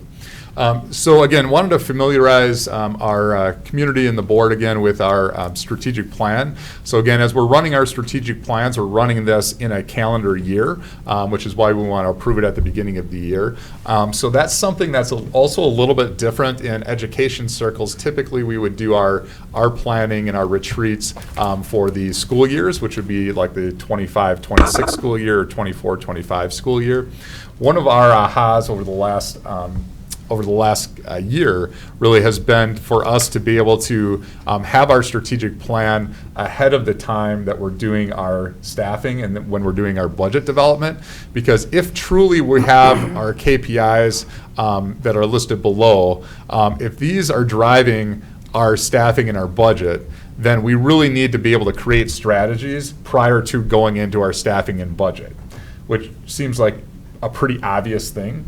But in the cycles of how we've done our planning, K-12, and not just in Oshkosh, but historically, I think we've been about 6 months late in how we've usually done it. So that's why we're bringing the strategic plan and strategies to you today.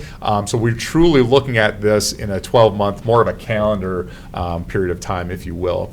So we'll go back up to the top. Again, we have our district mission, vision, guiding principle of students first, and then our core values, which again we're using a lot more now and doing some assessments of our people and onboarding in our process around making sure that we have people that are reflecting our core values. And then you have the rating system, again from our 1-star to 5-star process that we have as we move forward. So the core areas, so 4 core areas that we have, define buckets, if you will, for each one of our key performance indicators. And then we have our key performance indicators under each bucket. And the percentages represent what weight each one of those give in our final ratings. And so you can see the star ratings above each area that we have, each bucket or core area that we have as a reflection of our performance on each one of the KPIs that would be below it, and when factoring in the weight for each one of those.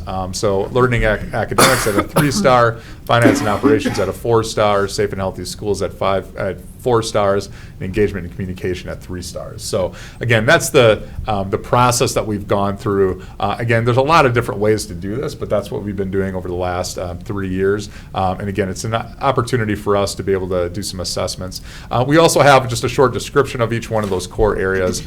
And so this is, when we talk about this would be our plan on a page. If we had to provide that for the community, this would be the overall 30,000 foot perspective on what we would provide for the community. And again, these assessments are based off of last year's achievements. So this is work that we've done last year based on our performance. And what we have for this coming year's strategic plan then, it's a look back onto our performance and the assessment, and then a look forward in each one of these 19 areas has a page, and that's what we use to drive our strategy work and celebrations, and that's what we would bring to you as part of the monthly workshops to be able to monitor. So this is a living, breathing document for us, and really important to note just its true value for us as a system.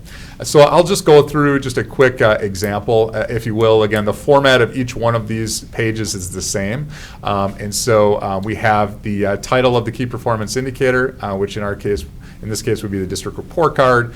We've got the rating, and the rating for that individual key performance indicator would be shown right next to it. We have a definition and why it matters, which would be under each key performance indicator, and that would be unique to that specific KPI.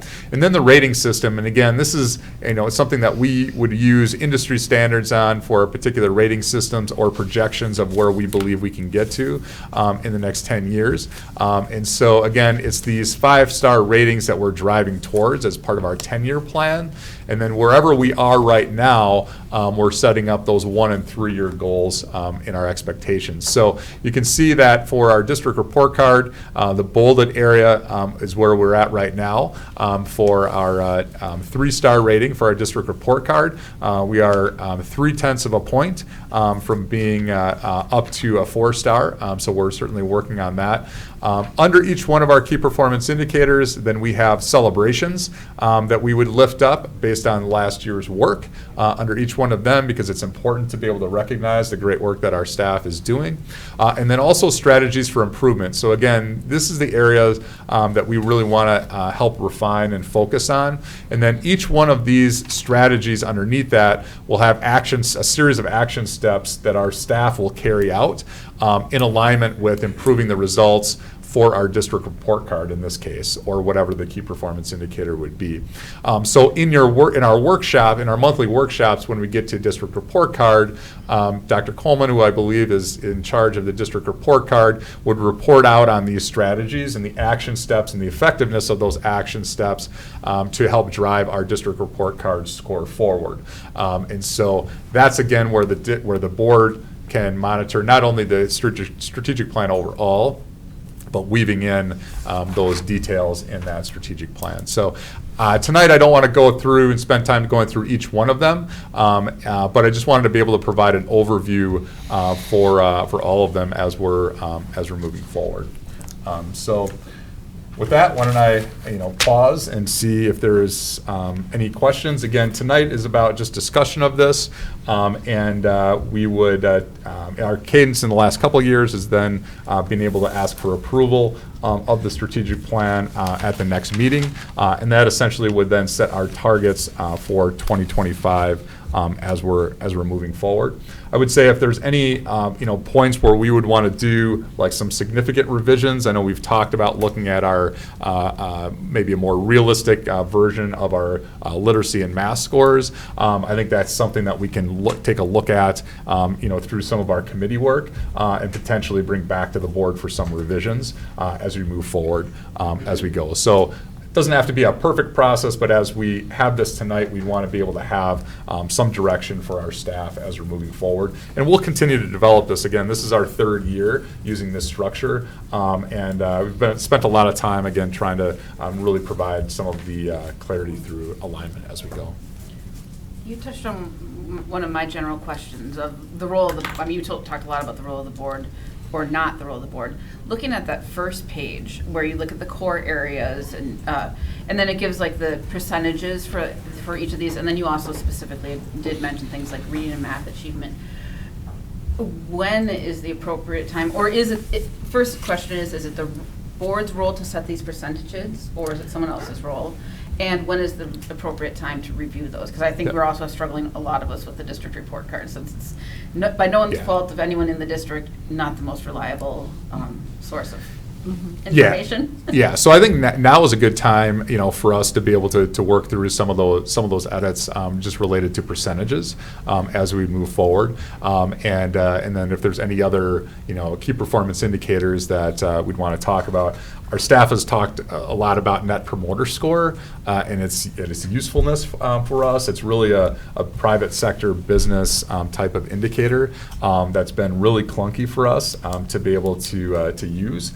And so that's been something that we have some concerns with being able to move forward. But that would be now would be the time for us to be able to, if we wanted to reset those, which again will give us an opportunity to be able to make those revisions as we would move forward. And so we'll plan on, again, being able to put together the strategic plan for 2026, in December, January next year, and be able to just do that on the calendar year.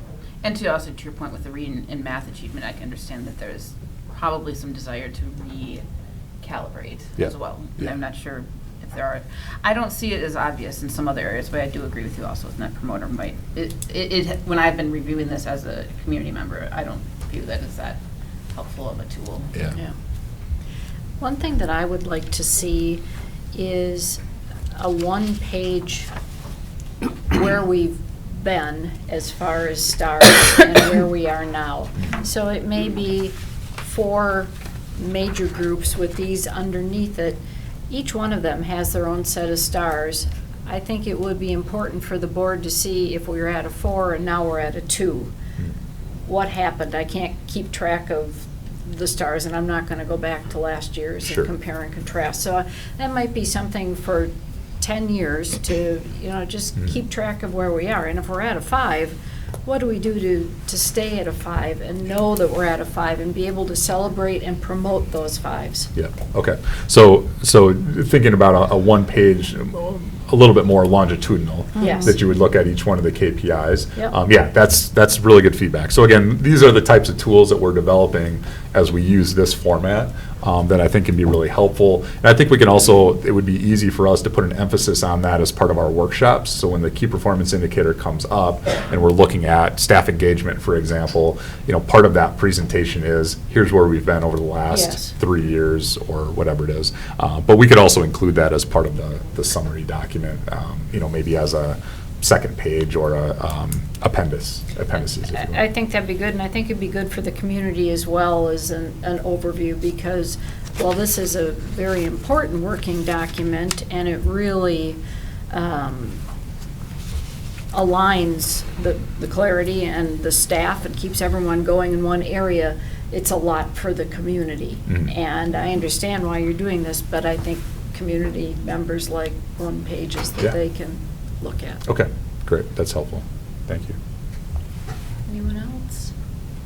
Dr. Hess. I I would echo both Molly's and President Wyman's comments there. I do struggle with some of the percentages, and I feel like that is our role, is to set priorities of things. And to me, it's primarily academic achievement, and I completely agree with Molly on the district report card. I don't know if that, I don't know where we take that up per se, but I'm struggling with the percentages. So Yeah. somewhere I'd like to deal with that. Yeah. And then to President Wyman's comment, you know, I unfortunately did do exactly what you said and went through 24 to 25, and I saw, you know, in technology, fund balance, and cybersecurity, we dropped down 1 point, and in engagement and student attendance, we went up by 1 point. And okay, there's reason to celebrate, but there's also concern about why are certain things going down. And I believe somewhere on all of these, we should have the indicator of what was the prior year so that we can make that comparison. Otherwise, I get that these are within ranges of bands, and so improvement may have happened, but we didn't get to the point where it goes to the fifth or fourth star. But still, I agree that this is a lot for the community to consume. Sure. Putting it into one page with some numerical metrics to actually see that we're moving forward to hit the 10-year plan would be a good thing. Okay. Okay. Yeah, I think that's helpful. My recommendation would be, I think that would be some good work maybe in the education committee, or just kicking it to committee to be able to have some robust discussion there and then be able to bring it back. Again, from a staff standpoint, I think what we need to know and get feedback on immediately is, you know, just the substance of the KPIs. So if we're, you know, is Net Promoter Score something that we want to move forward with, or do we want to, you know, not move forward with that? You know, the other pieces, you know, we feel, you know, good about our work, you know, in the other key performance indicators. If any of those were to change, you know, if we're working through the percentages, that can happen over the next couple months. We can bring that back. That doesn't change the staff work necessarily. And I would encourage, I think the committee space would be a good idea. I would think the Net Promoter could be replaced with something else or recalibrated the percentages. The one that stuck out to me only in light of the report today on mod rate is I wonder if mod rate, I mean, it could be in any of these categories, particularly in safe and healthy schools or engagement and communication. It might be more effective because it is an indicator of certain things as well. I actually was, especially in light of Dr. Herzog's comment, wondering if it would be more appropriate. Even though, yes, it is a financial burden or response, it is an indicator of safe and healthy schools as well. I'm not sure that I'm stuck on that idea, but I would be curious if you guys would be interested in moving that around. Yeah, we can talk about that. And again, as long as we're, for us, it's just important to say mod rate we feel is something that's important to track. I think it's proving that's definitely an important. Absolutely, that indicates something. So as long as that's the case, again, we can work through some of the design aspects. And I think, again, that would be, to me, that would be good conversation for the education committee to be able to bring back. And again, we can do that over the next couple of months. I think what I can do, if it's okay with the board, is look at some options related to Net Promoter Score. So what would some alternative options be? So one of the things that we've talked about is just a parent survey, if you will, and looking at, like School Perceptions has a parent survey that's out there that many districts use. Because again, in that category of engagement and communication, being able to get some of that feedback would be important. And I just caution with having too many key performance indicators. We already have 19. And so if we're going to bring anything on, you know, I like to just look at maybe some of our weak points. And again, we think we can likely get a lot more use out of, you know, maybe a different tool like, you know, a parent survey versus like Net Promoter Score. I was going to comment on the Net Promoter Score. I kind of like it. And when Ted presented it to our board, he had a very compelling reason for us to track it. Why do you want to get rid of it? So for us, we think it's wonky as far as people understanding like what it means and how it would translate to a school setting. And so that's where we've had some difficulty. And we've tried different settings as we move forward with it. But I think there's some I think there's some more, there's some different ways for us to get feedback that people more expect, from school districts. And so we think that that'll just give us more valuable information as we move forward. Would it change if you said, how likely are you to recommend the Oshkosh School District working environment? Would you recommend working here? Because I think that's what we're getting at. And if they're not likely to recommend working here, that's not a good thing. Yeah, I don't think so. No. From my aspect, I think that would lean more towards, like, do you want to be a teacher?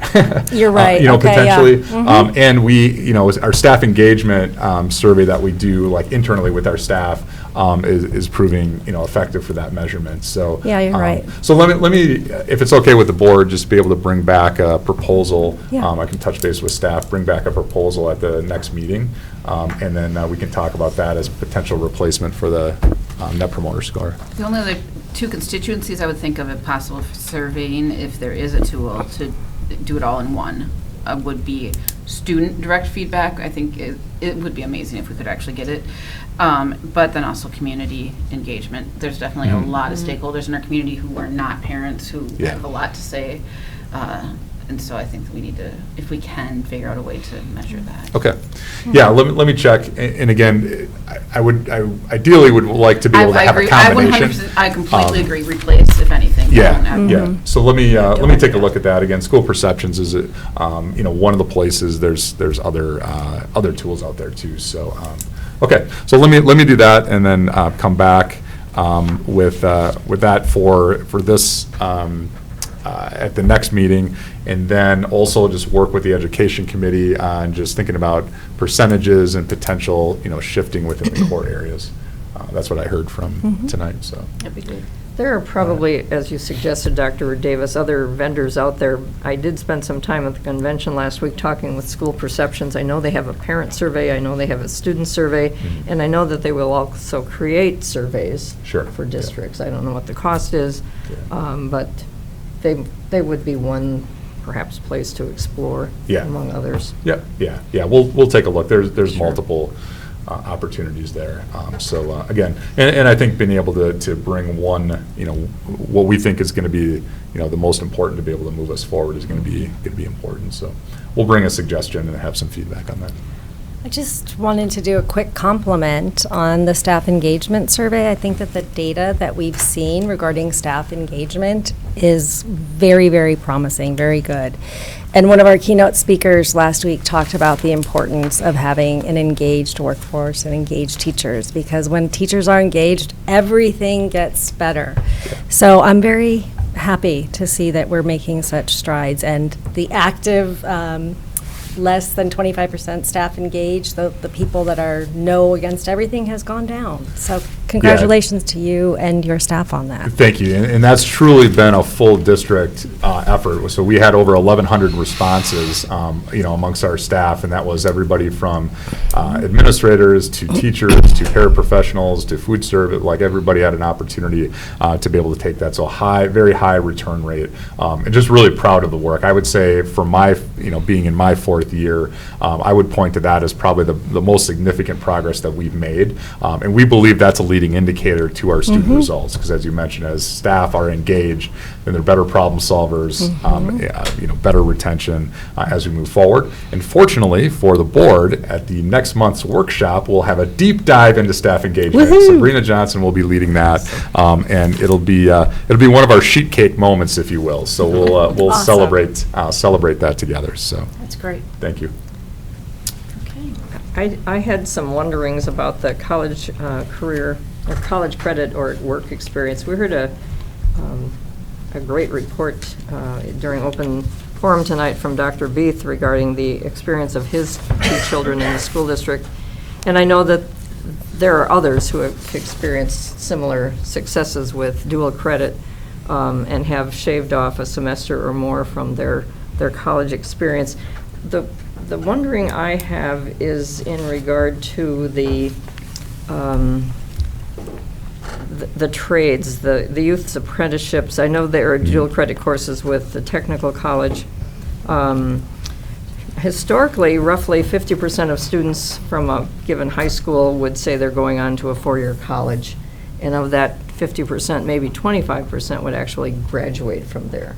And so what happens to the other 75% who perhaps need some additional training or education beyond high school?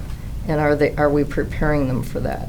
And so one of the things I wonder about is the number of, as we look, as the workshops would give us information on, for example, the number of kids enrolled in college, career and technical education, including FACE, if we could look at numbers over a 3 to 5 year period. I know from conversations with Mrs. Poyer, she's doing a wonderful job of redefining that entire area and is seeing great success with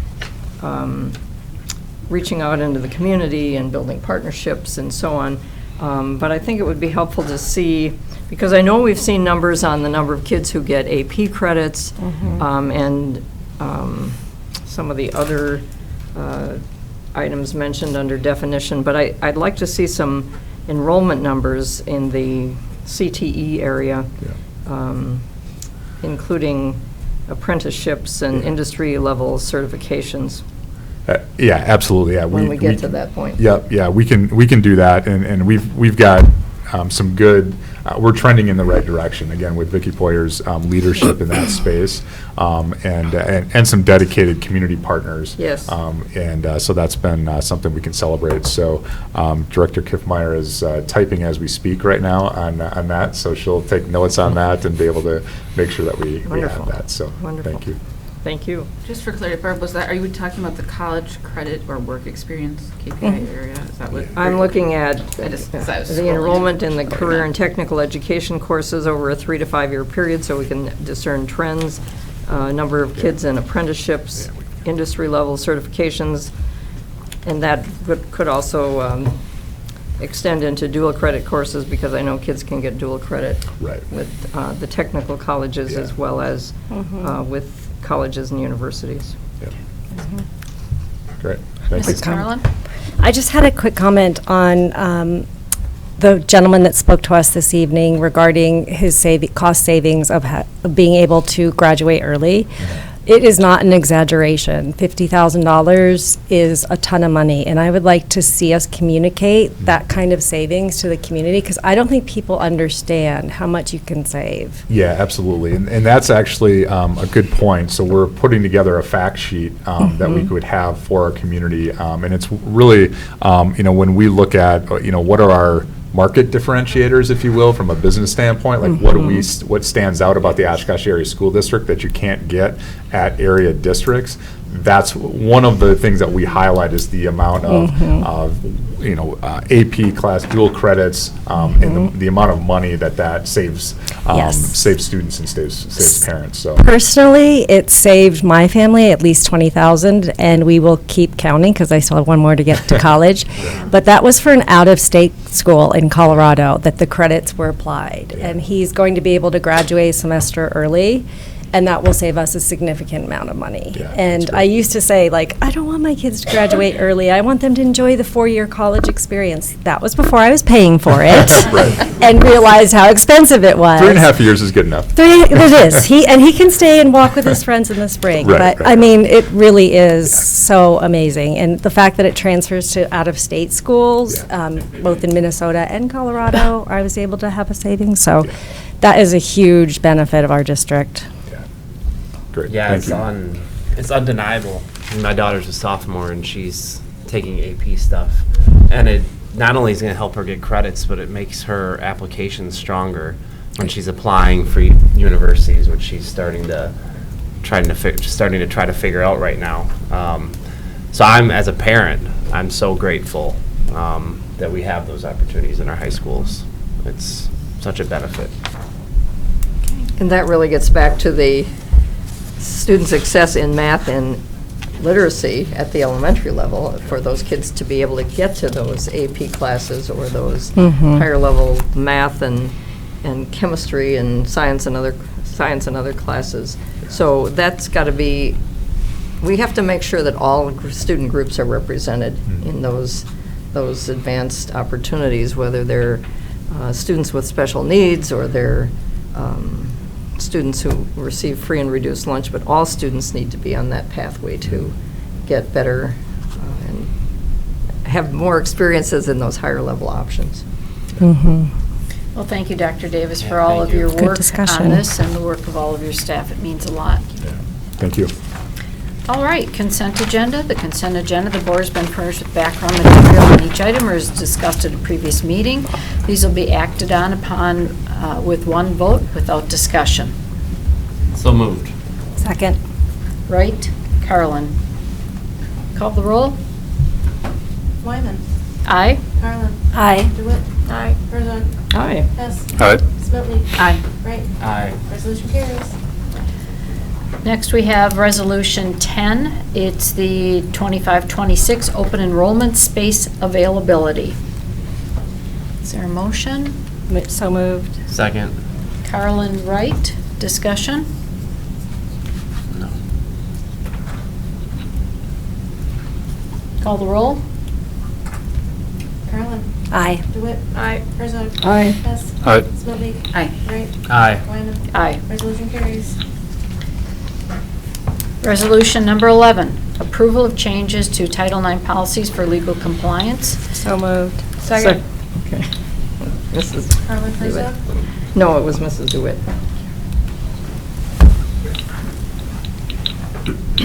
Okay, so for our discussion tonight, so we have Sabrina Johnson and Matt Kammerer here from our executive team just to talk through some of the changes that have happened at the federal level.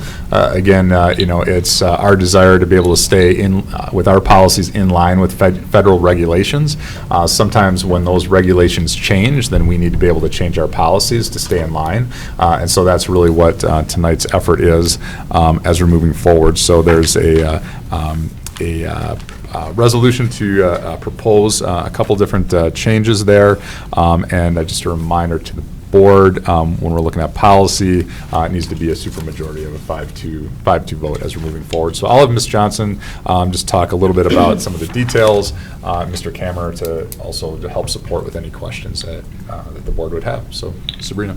Thank you. So as shared with you in the policy and governance meeting, we talked about the Biden administration 2024 Title IX regulations being vacated on January 9th of this year.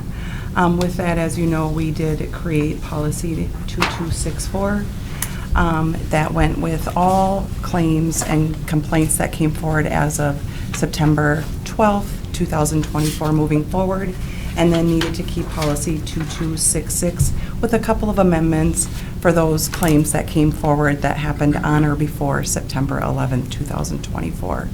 So with that being vacated, we're coming forward tonight requesting that we delete policy 2264, and the changes to policy 2266 is that we can take out the dates of those proceedings happening before and after those dates. Discussion or questions? Well, my apologies. I think I messed up my notes regarding the Policy and Governments Committee meeting. I think I said that we would be deleting that one, so I just want to say I'm sorry, I had it wrong. We are reinstating that one and updating that one, and it's based on compliance with the federal government. Yes, with following federal regulations, yes. Part of my view on this is that we always need to be in compliance with the law. We are a nation of laws and have been since the founding of our country, and so we need to be following laws. And this policy and governance meeting just took place yesterday, and so the public may or may not have been aware that we were looking to delete the policy that was adopted in the summer, early fall, to be in compliance with what was then the law relative to Title IX. And since that has now changed, we're looking to reinstate the previous one. I had reached out to an attorney who's practiced education law for probably over 30 years, and he had informed me that the questions that, or concerns that were raised about locker rooms were not likely to take place because there are privacy laws in Wisconsin which would preclude members of the different sexes or genders being in various stages of undress in a locker room. So That, to me, was not an issue. But I think it's also important to remember that we also have anti-bullying policies, and regardless of what group a student or a staff member may belong to, we need to respect the rights of everyone. And so I will definitely support reinstating policy 2266 with the updates as defined. Thank you. Thank you. Mrs. Mildy? I have a statement. I don't really have any questions. But Title IX, as it was written in 2020, did not foreclose the possibility of protections for trans students, but it did not explicitly protect students based on their gender identity. I could maybe accept that that is a latent protection of all students, just reverting back to that old law, if those protections were still implied. But we know now that the current administration at the federal level will not protect trans students with these rules. Indeed, it will allow schools to exclude students from educational opportunities, misgender students, leave harassment and other harms unchecked, and facilitate persecution within our schools. I cannot be complicit in the adoption, implementation, or enforcement of unjust rules, policies, or laws. I cannot take action that makes kids feel less safe in school. I say feel because I know that the reality is that these protections under Title IX in our current policy no longer exist, and that our board doesn't really have a choice but to revert back to the old ones. But taking this action will make people feel less safe, less protected in our OASD schools, and I think we need to recognize that. I have said this before, as a public school system, the Oshkosh Area School District and its board have a responsibility to provide a safe learning environment for all students. We can't forget that. They are students, no matter how else we can describe them, they are students first, and they are students who are there to learn. They harm no one else simply by being who they are, no matter who they are. I'm going to do everything I can to ensure that no child wants to or does kill themselves because of something that is happening at school. I also want to send a message to the wide variety of kids who feel less safe in their schools today than they did before, whether they are trans students, students with immigrant or refugee background, or LGBTQ plus students, or so many others. There are many members of the Oshkosh Area School District school family and greater community who are hurting right now. They are fearful, angry, feel that they don't belong, are being told that they shouldn't or don't exist, and there are others who don't care or who indeed wish them harm, or at least that they were not here in our community. To those who are struggling, who feel less safe, know that I am with you, and I am sorry for your pain, for your fear. Know that there are people who have the privilege to say that we are with you, who will do our best and our darndest to protect you. I can offer very few reassurances, and that is devastating to me, but I will always walk with you. So many people in this room, in these schools, and in our classrooms will walk with you. I am confident that our district leaders will prioritize a safe, inclusive, and empowering environment for all students of the Oshkosh Area School District. But again, I'm speaking to those of you who are scared, who are struggling, who do not feel safe. Please do not leave us. I know you will shrink into the shadows, and that is okay, but you belong here, and I'm so thankful you are here. Again, you belong here, and you are loved. Thank you. Thank you very much. Thank you. Call the roll. DeWitt. Aye. Herzog. Aye. Hess. Aye. Smeltnik. No. Wright. Aye. Wyman. Aye. Carla. Aye. Resolution carries. Is there a request for future agenda items? Any announcements? Okay. We will be adjourning to executive session. We have 3 items tonight. One is considering disciplinary data of specific persons, and we're reviewing expulsion recommendations. The next one considering employment promotion compensation performance evaluation, and the next one is conferring with legal counsel for a governmental body who is in oral or written advice concerning strategy to be adopted by the board. So moved. Second. Let's go. Call the roll? Yeah. Herzog. Aye. Hess. Aye. Smeltnik. Aye. Wright. Aye. Wyman. Aye. Carla. Aye. DeWitt. Aye. Meeting is adjourned to executive session. Thank you. All right, thank you.